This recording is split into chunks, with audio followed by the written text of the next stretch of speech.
Howdy, everyone. Welcome to the Wordsmith's Forge. I am Matthew J. Coran. Today, we're going to cover 3 bad habits that are going to utterly decimate your writing progress. Now, if you ever have tried writing anything, even if it's an essay on puppies, you've probably run into this problem where you just hit a wall, and it can be for various reasons.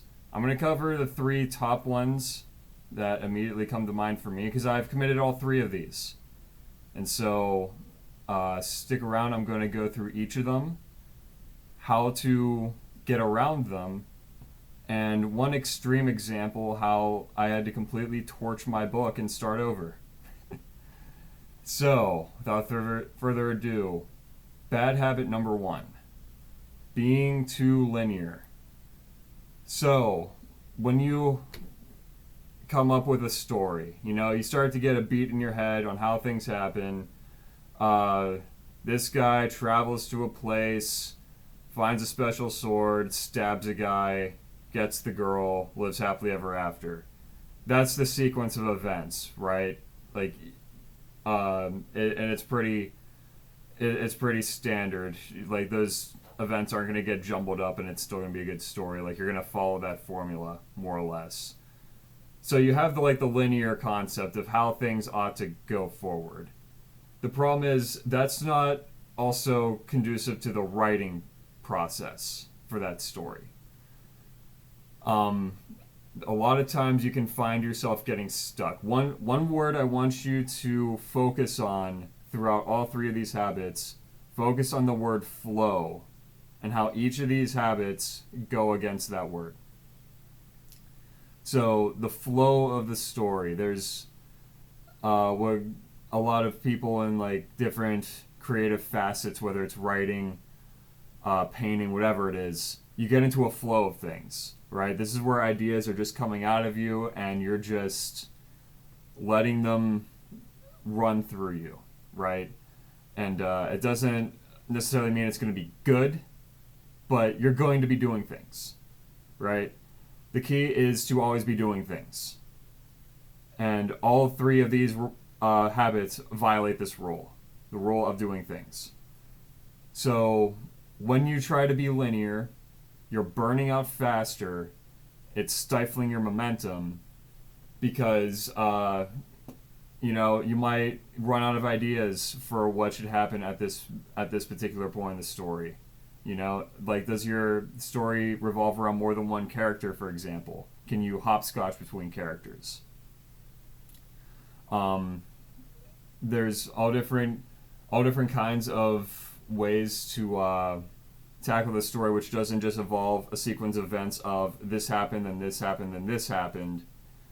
A lot of times, the way I've tackled writing in the past is it kind of looks like that Charlie Day meme where he's methed out and has a billion things tied together on his board. That is actually a lot more useful because a lot of times in this story you don't just think of everything linearly and then it just happens that way. A lot of times what people do is they'll just write little mini stories and then kind of weave them together to form one narrative, right?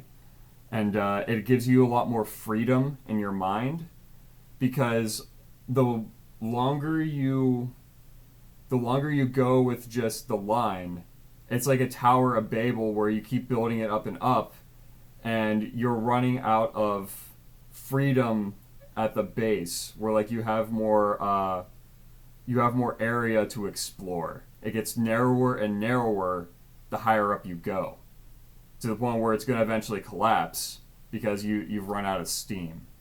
So micro habits, making little contributions to your story all over the place, then weave them together later.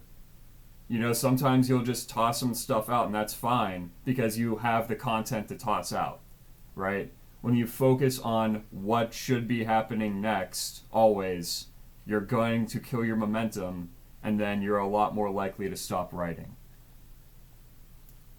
And bad habit number 2 is very similar to bad habit number 1, but it's a lot more particular. Fixating on one chapter. So even when you get the events hammered out, like all the events that you want to happen, when it comes to actually writing the chapter, even within the chapter itself, you can get stuck, right? There have been times I've written chapters and I've burnt out a part of the way through, whether it's because I end up not liking where the chapter is going, or I just literally can't think of what's supposed to happen next, or, you know, it could be a bunch of different things. I don't like how I've written the chapter thus far, and I'm trying to figure out how to make it work. And sometimes you just need to step away from it. But again, you want to flow, right? So there's actually a book I've been reading. It's by Jocko Willink. It's a book about how Navy SEALs lead, and they talk about the laws of combat in that book. And one that I thought was particularly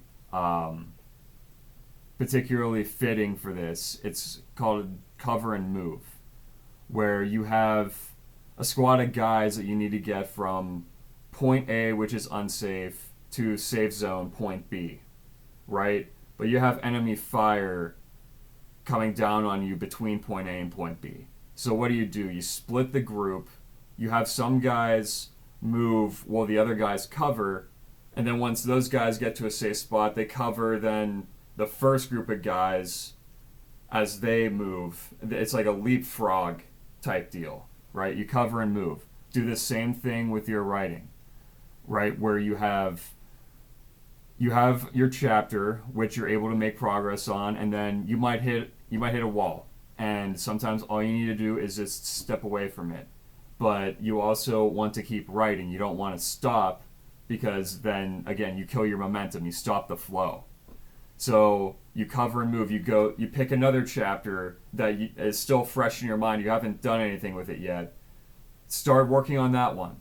And then once you've burnt out on that, or ideally you don't burn out at all, but once like you've exhausted a lot of your ideas for that, then leapfrog back to the other one and just keep doing that until you have completed chapters.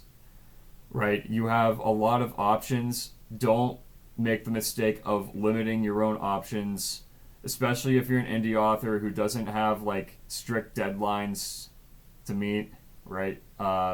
You're kind of your own boss. Don't make it harder on yourself. Explore your creative facets as best you can.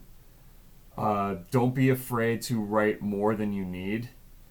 Even if you write a chapter that you don't think will be useful at all, but it's content that's just coming to mind, and maybe you might use it later. Do it. Do anything to just keep that flow going, so then it builds up that confidence and that momentum for you to put towards the chapters that do matter. All right, and then bad habit number 3, I'd started to get on that thread a little bit, but it's idolizing your word count, right?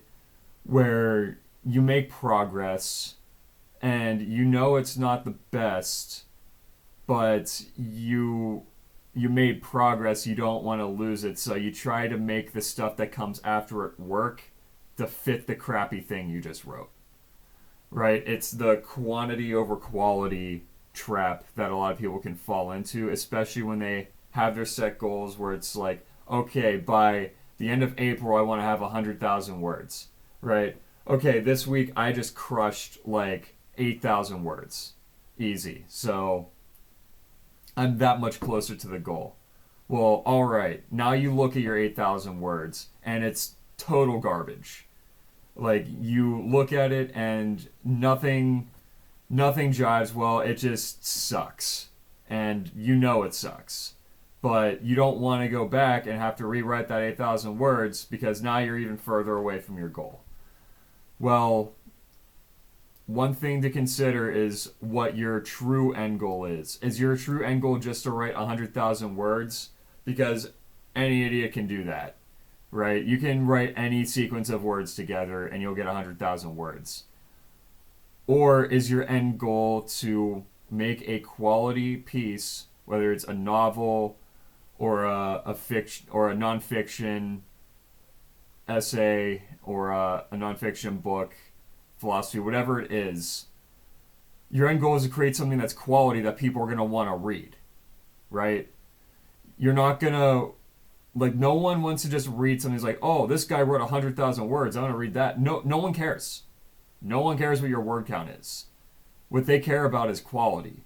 So you can write until you're blue in the face. You can get a billion words out there. If they're all garbage, no one's going to care.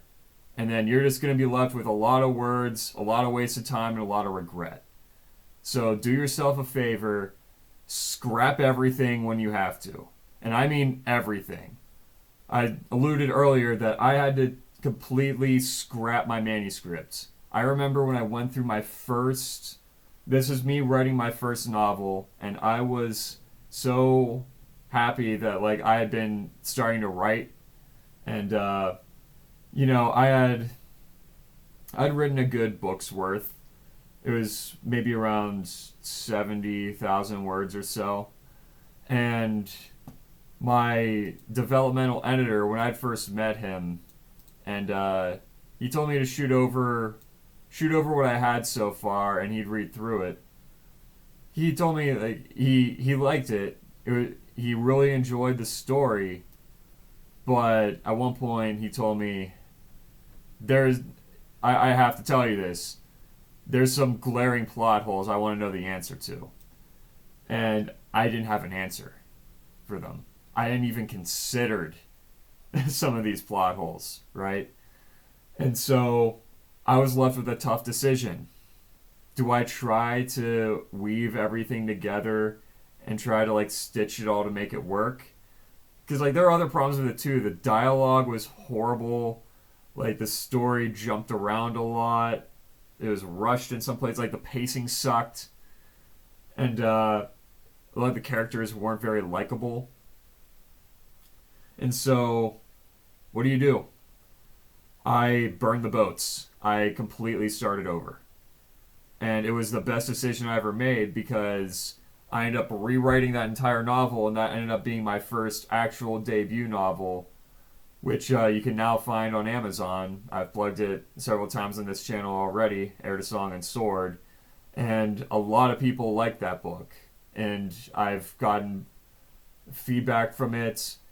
Like, there's plenty of great reviews on Amazon. I've gotten reviews not on Amazon, just word of mouth, saying how much they enjoyed the book and how like how much they can relate to the characters, how much they love the dialogue, and how like it triggered questions about their own faith and stuff like in themselves, which is what it was the goal of the book. My original manuscript would have never done that, right? I would have gone out much quicker, and I could pump out more books like that, and it would have been a total hot pile of garbage, and it would have destroyed my reputation as an author before it even begun, because it's like no one would want to read it. I mean, to credit to myself, there's elements of it that were still good, but in terms of a fantasy novel, it was very, very subpar. And so I had to torch the whole thing. And I'm so glad I did that. Don't be afraid to start over. Your word count doesn't matter. Your word quality is everything. So, to sum up, your 3 bad habits. Don't be linear. Don't fixate on a chapter. And don't run with garbage. Always, always, always prioritize quality and flow when you're writing. Write as much as you need to, but just understand that not everything you write is going to be pure gold. In fact, most of it probably you're going to have to adjust or completely get rid of. And that's fine. That's the beauty of being an artist, is constantly honing your craft. In order to hone your craft, you have to do things, and you have to make mistakes while you do things. It's the way the world works, and we're no exception.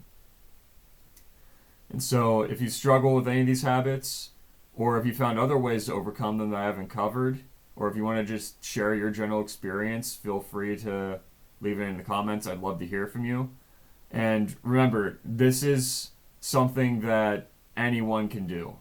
This is a practice that, like, everyone has a story to tell, and it might take you a few times to tell it the way you really want to, because there are times, even like as I talk through this video, I don't always articulate things the best. But you just keep trying, and eventually you will hit it. You know, keep flowing, keep focusing on what people will want to read. You know, don't think about yourself and your own personal goals of word counts or anything like that, your own concept of like linearly how the story should go. Just keep flowing through it, and you will get there. I promise you that. All right. Thanks for watching. Don't forget to like, subscribe, hit the notification, and you'll see all of the videos I drop here in the future. And in the meantime, take care. God bless.